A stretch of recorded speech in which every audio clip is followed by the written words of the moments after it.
is a very attractive alternative for newcomers in finding to employment.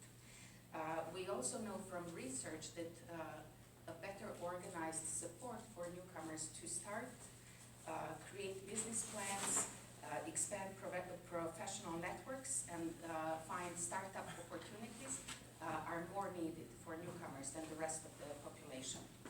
And by providing the information today on what is needed to start, grow, and manage a business, we hope to improve the potential of immigrants as far as their future business success.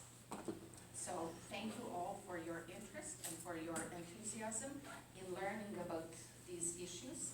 I thank Gerard and I thank the rest of the organizing committee for making this event possible. And I wish you a great day today, and I hope you learn a lot. Enjoy.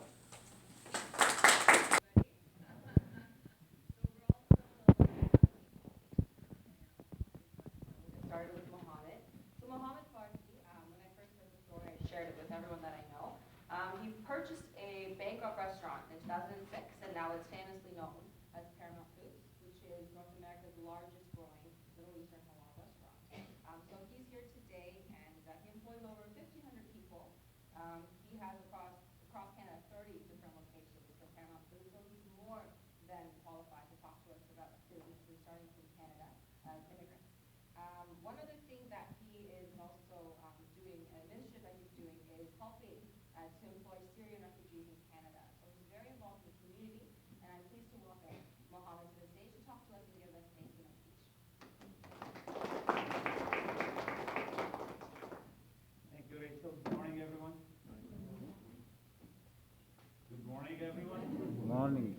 Start right there. Well, thank you very much for inviting me to be speaking here in front of all of you. What a great program, very important. When I came to Canada, there was no program like this before. She's right. 3 years ago, you guys started that office in the city of Toronto, and I arrived here 18 years ago. I arrived in Pearson Airport with nothing in my pocket.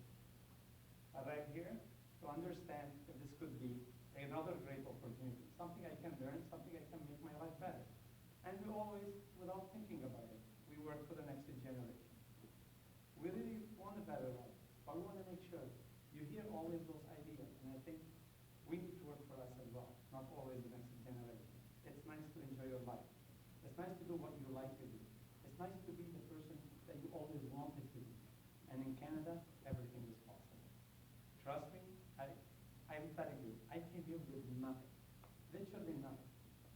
I'm going to tell you a little story, and that wasn't, and they always write speeches from me, and I never stick to them, right? I always go out of it because I like to speak from my heart, from exactly what I lived through, because I have to make sense to you, because I want to live with you and share with you that exactly what you're living now, the experiences, the challenges that you're facing is what I faced before, right? Not what's written here, not what's right to say, because a lot of things happen to me. They were never the perfect thing to happen. I wasn't told, nor directed in the best direction, but guess what? It made me stronger. It made me better, and it made me understand more things and learn more things that I didn't expect to learn by coming here to Canada. So, I came here with nothing. I arrived here, and I looked at all this great opportunity, but I needed to learn how the people think. How do I make sense to them? Why they make a joke and they laugh and I don't laugh at it, right? I needed to understand the people that I'm going to live with. I needed to understand what they believe in. I need to live with them the same way they live their life, not by trying to impose mine. And that taught me the first lesson, is to listen to people, accept them, not to try to make them think the way I want them to think, but understanding the way their thinking is going, accept it, and try to fulfill where they want to go. So we want to talk about a little bit how I got here, and I'm going to relate every story to what happens to immigrant or entrepreneur when they start their business. I'm going to talk a little bit about Paramount Fine Food, and that's going to relate a lot of the times about two things that is happening to you when you're building your own business. And the last, I'm going to talk about challenges and a bit of diversity. They gave me 10 minutes, I'll be right on time hopefully with everything I'm saying, right? So I grew up in Lebanon. I left, I was 16 years old. My parents always wanted me out of that country fast because they were worried about me and my brothers. So they sent me to Italy to study. I went and I studied as a gemologist. I started as a geologist and became a gemologist. So I'm an expert of diamond study shawarma today, right? And that shows you immediately, studying and education are very important. But it doesn't mean that's what you're gonna end up with. So don't close your door, don't close your mind to only do what you study, but learn from what you study to make your life better. And then take any opportunity that comes your way. Every one of you will be faced with an opportunity. Don't think it's luck. Yeah, sometimes it is, could be. But I'm sure every single one of you is going to be faced with a great opportunity. The big question will be, are you ready to take that opportunity? Are you courageous enough to take it? Right? And these are the big questions because the opportunity is coming no matter what you do. Are you ready to take that opportunity? Are you ready to fail? Because trust me, I failed so many times. I woke up so many mornings, don't know where the money's going to come from to cover my bill. But for somehow, some way, I found out ways to resolve those issues. And to be standing here as a guy walked in with nothing to Pearson Airport 18 years ago and be a keynote speaker out of selling shawarma, which is a street food, that shows you that really everything is possible. It depends how much you want to work, how hard you want to work, and where you want to go. And that's what we're going to get to. Went to Italy, studied gemology. I was sent to the best opportunity of my life until today. A crazy man called Ernesto Franklin. And my executive assistant is sitting here in the front row and is going to relate to a lot of things that happens in our office every day. That man pushed me so hard. So many times I wanted to run away. I just thought that he was rude. I thought he was just completely hating me. He didn't like me. He doesn't, no matter what I'll do, I'm never going to make him happy. And I see it in a lot of faces in my office. That man was the best thing ever happened to my life. He pushed me. He made me find about myself so many new things, new limits. He pushed my limits. And I stayed for some reason. I kind of think, am I liking that he's treating me that way? Why am I staying? Because I realized while I was going home and thinking that he's not treating me well, he's pushing me, he's never happy with what I do in his business, I was finding myself getting better. So if you ever find someone that is really trying to push you and hold your hand to new limits and make you discover about yourself and you think that you didn't think you'd be able to achieve, don't run away. I'm telling you today, if Ernesto Franklin in Italy, in Verona, and his little shop will take me 1 extra month with him, I would love to leave all my business and go there today. Because probably I left behind something he could have taught me. That's one. So find a mentor and make sure to learn from them as much as you can. And do not run away from that. Trust me, it's very important to look at them, ask them a question. Until today, at Paramount Fine Food, we hire the people that knows better than I do. It's very important to know what you don't know in life and in business. Because a lot of people think we know it all. And that's exactly the recipe of failure. Knowing what you don't know is the most important thing. Because once you know what you don't know, you hire the people that knows better. And that's what we do. My director of operation is way better than I am. 30 years in McDonald's. But do I want the McDonald's way of running the business? No. I really want to be closer to my staff. Right? I want to be feeding you something that I'm proud to feed my children. So yeah, I'm going to learn from Ali that came from McDonald's, and he knows better than me.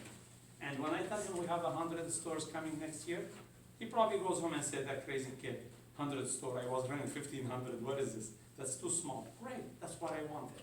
I wanted somebody who's been there before me to hold my hand and lead the way, but without it changing the mission of Paramount. And the mission of Paramount is stay close to the staff and sell something we're proud of. Sell something that I can tell you, if you're feeding your children Paramount, I'm feeding mine too. And that's very important with the food message. When I arrived here in Canada, no one was looking at me.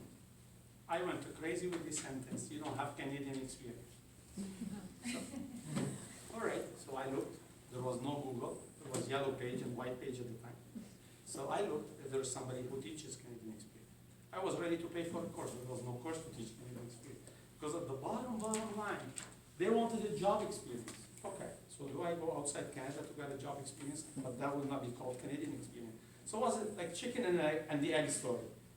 Then I said to myself, okay, let me think outside the box. I need two jobs, one for free, one with money. The one for free is to get that Canadian experience. The one with money is to be able to afford to live until I get a job and they understand that I'm good at what I do.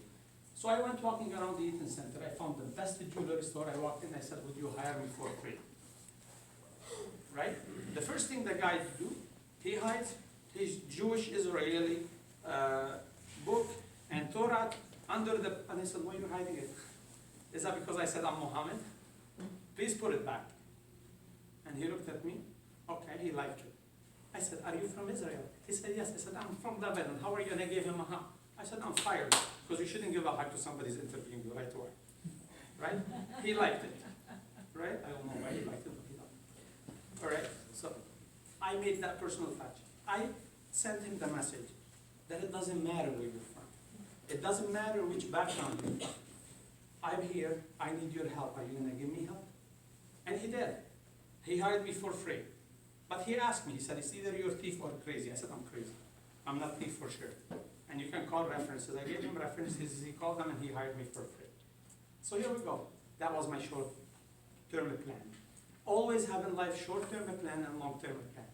Short-term plan will do two things. These are small steps to take you to your long-term plan, but it'll keep you successful. It'll keep you excited.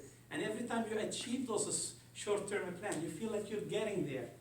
Because we all say, oh my God, it's long. It's going to take me 5-6 years. Create your short-term plan. And it'll get you excited. I wanted to do one store.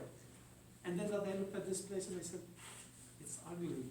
It's white walls, orange doors. I need to renovate. I renovated. I remember one night at 4 a.m., I expanded one of the first restaurant. 10 more tables. I was standing there scared. I just put a lot of money.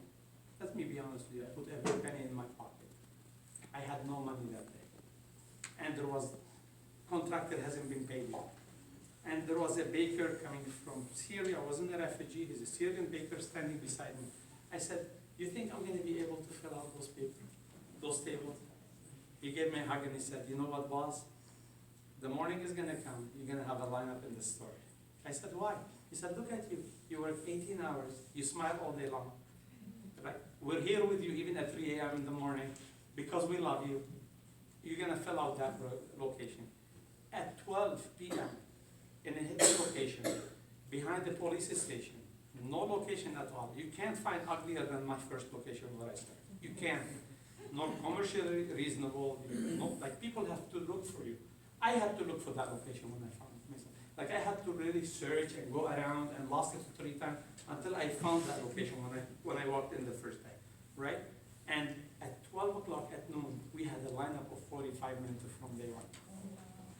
So just imagine the fear I had, right? And this is to send you the message that the alchemist always said, you have to be ready to get up 8 times because you're going to get knocked down for sure 7.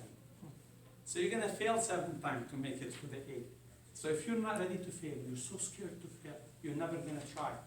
And in a simple language, you will lose 100% of the shots you don't take. You will lose all of them because you didn't take the shot. So you need to do that. And otherwise, you're going to stay where you are and do not complain because the opportunity is yours and you lost it, right? I walk to this place, my wife calls me and says, we need a kilo baklava. Yeah, okay, well, we're South Mississauga, you're sending me in North Mississauga. I said, like, I'm going to spend more gas than the price of the baklava. Can I buy you French cake? She said, no, we need baklava. We have an Asian family coming to visit us. We need something Middle Eastern. I said, fine. I went, looked at this place, crazy. Can't find it, police station, pass it. I find Lassam, French cake, again, call her. I said, there's Lassam here, great French cake, no, baklava. So I walk in. I walk into this place, walk in to wash my hand, the sink is broken. Okay. Go to the counter, the guy come to me and said, oh, you're Mohammed Fiki, I saw your picture because you were featured on Home and Garden, you built a nice house. I said, yeah, I built a small house, I renovated it, and I made 40,000. He said, would you lend me $200,000? I'm like, man, just 1 kilo baklava, I don't know you. Thank you very much. Why would I lend you the money? I don't know you. And he goes, you know, I want to talk to you. I said, listen, I'm going to get in trouble with my wife. There's people coming over, that's my card. Absolutely, the first thing I was hoping, that he loses my card. Right? I don't know the man. Why would I lend him money? So I go home, tell my wife this crazy story. Gone, people come over. Monday morning, 7 a.m., the first call, this guy. Right? For some reason, I went there, spoke to him. I said, look, I can't lend you $250, I'm going to lend you $100,000. Then, if you show me everything is fine, 3, 4, 5 days, you show me how you paid it, we'll lend you another 75. My wife said to me that morning, she said, this is the only Middle Eastern place, it's the only place we can take our children to. We really want to keep them connected to our culture. Our kids goes to a Canadian school. We're very proud because we want them to be part of this Canadian mosaic. We do not want them to see the same people, go out with the same people, mingle with the same people. We want them to mingle with all Canadians. And that's why. So it was something that will attach us and tie us to the culture, so we helped him out. 5 days after he called me, he says, the money's gone. Like, great. What happened? He said, the Royal Bank foreclosed the loan and the money's gone. All right, so my money's gone. But the man was great. He called me and said, the money's gone, come sell all the equipment and take your money back. I walked in and I found 18 chefs, great employees, great chefs, sitting there scared because the job's gone. I looked at it and I said, you know what? Maybe that's an opportunity. I knew nothing about food. I don't know how to fry an egg, to be honest with you. I learned now how to fry an egg. But again, we go back to knowing what you don't know. Hire the right people that knows what you didn't know.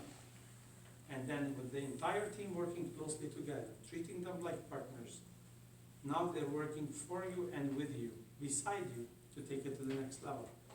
And then you covered what you didn't know. And therefore, and that's what we did. So I made a decision. I've been always a number guy. And this is something you always need to realize. We all have dreams. We convince ourselves that the idea and the dream will make sense. You have to be very critical, and it's good to criticize your own plan and make sure the business dream you have, it's a real business, but it's not only a dream. Because a lot of people convince themselves, yeah, I'm going to do this, I'm going to do this, I'm going to make a lot of money because, no. Check the numbers. Make sure the bottom line of a business is the bottom line has to be profitable. If it doesn't work, it's a great hobby, but don't call it a business. So you have to understand if it's only a dream or if it makes sense to be a business. And the only way you can do that, get somebody to be a devil advocate for you. Put your plan on paper. Don't say, I know it, I'm not gonna write it. Write it down. When you're writing it down, it'll create a lot of steps for you to find out that you didn't know you were missing. That's one. Two, get someone else that you make sure he's not telling you what you want to hear. Get someone like Ernesto Franchini, that when he used to walk into the store and find a customer walking out without a bag, he used to say, why aren't they buying anything? I say, well, we don't have what they're looking for. And his answer was, we don't have a good salesman. That's what they were looking for.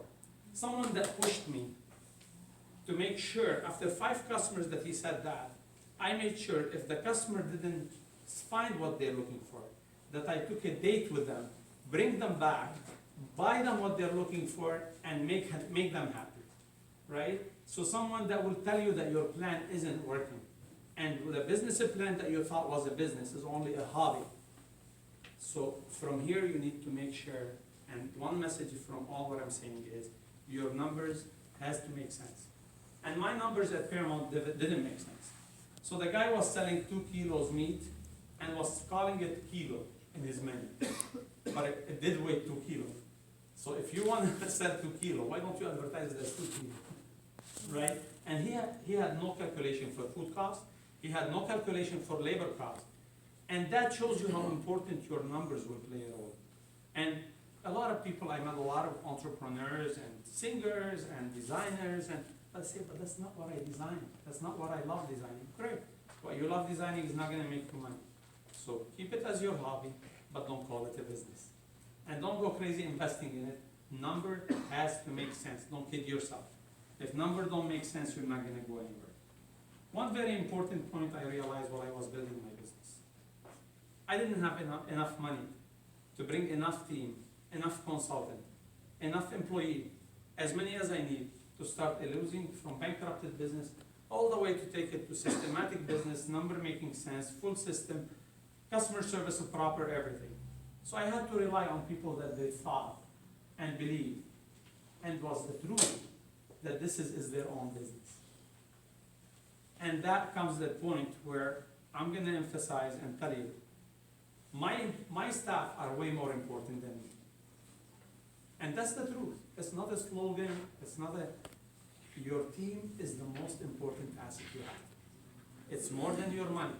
You can have $1 million in your bank account, and if your staff representing you are wasting dollar after dollar, 1,000 after 1,000, losing a customer after other opportunity, the money will be gone. You could have people that holding on to every cent and every dollar. You can have people cutting costs right, left, and center because they care. You can have people supporting you and not letting bad apples into your team. And I'm telling you, from $0, we went to 50,000, 100,000. We got to that location at a certain point. We were making $1 million a year net profit. We used to give people soup for free to wait in the lineup because we didn't have tables. And one night in Ramadan, I had to open my office. And my office was this big. That's it. And feed 2 people on the iftar time because they were fasting. They had to eat at a certain time. We didn't have table outside. I had to open my office to feed them, and they were ready to go inside an office and eat at bed. Like, this is how much the relation was. This is how much, but all this is because of the team, of the staff, of the executive that they were around me. They believed in me. I believed in them. And in return, until today, at Paramount Fine Food, Mohammed Fiki does not make a decision alone. I'm the only guy that put his money forward. But every decision at Paramount Fine Food is made with the entire team votes. We vote for every decision. And I'm only one vote. So 3 years ago, I got a crazy idea. We have a butcher shop, very successful one. We have a restaurant. Why don't we make a supermarket? We'll make a high-end supermarket. We'll do great. We'll put all under one roof. For a full study, full business plan, stability study, cash flow summary, everything. I go to my board. I start voting. The first guy says no. I'm canceled. 1 yes, 1 no. I'm yes, he's no. The third guy no, fourth guy no. Guess what? They were right. I was wrong. We would have been today at 6 restaurants only and probably bankrupted because we were there to find out about a new business. Their answer was, let's stick to what we're very good at. We did stick to what we were very good at, and today Paramount, from one ugly restaurant hidden behind the police station, 55 locations, 70 agreements signed. We're opening in Pakistan next week. We already opened in Beirut. We just signed in New York. We are in UK. We're opening in Oxford. We are all across Canada from one location that started. By listening to my team that they love the company as much as they do, and even better.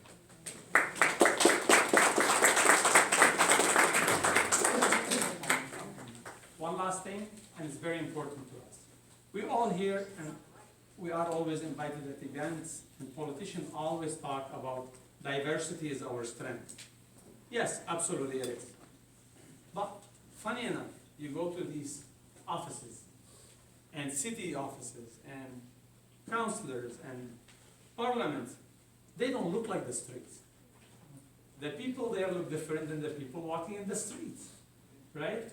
So I'm urging, and this is always part of my speech when I'm in any public event. I am always pushing and asking everyone that comes new to this country. And I saw today people walking together, they're both Arabs. Then 2 people coming together, they're both Asian. Then 3 people coming together, they're Egyptian. I always ask everyone. In Paramount, we have a real proof that we hired and we're still hiring from all Canadians from all backgrounds. We please don't go for dinner only with the people that think the way you think, that come from the same country you came.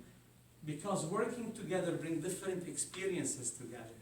And this is another part of all of you using what you have on hand in Canada. A lot of experiences from a lot of parts of the world. Trust me, Toronto and Canada will become better place. We will become ahead in front of the whole and the rest of the world, in business, in social life, in politics, in everything, if we used all this together. Like a lot of people come from different places. I'm sure they can teach me a lot of things that I don't know. But by us mingling and working, and that's what we do at Paramount. At Paramount, we always hire, like if people come to my office and say, is there one Middle Eastern in your office? And I say, what kind of question is that? There is all Canadians in my office that we hire them according to their skills, and we make sure they're diverse enough that they bring in new ideas so we can learn it from them. And that's what we hired, we partnered, and we work. Our franchisee, we have Canadian franchisee, we have Pakistani, we have Lebanese, we have a French, we have a Polish franchisee. We are making Pearson Airport sell shawarma without one Middle Eastern guy or woman behind the counter, because we are turning this as a system, and it should not be only for Middle Eastern. It should be a Canadian mainstream food done in Canada, made by a company that, like we started in Mississauga, and all Canadians should be able to make it happen. Otherwise, will not be a company, will not be a business, and will not be a system. So please open up your heart, open up your brain, the opportunity to work with each other so we can make this place better. Thank you very much, everyone, and have a good day.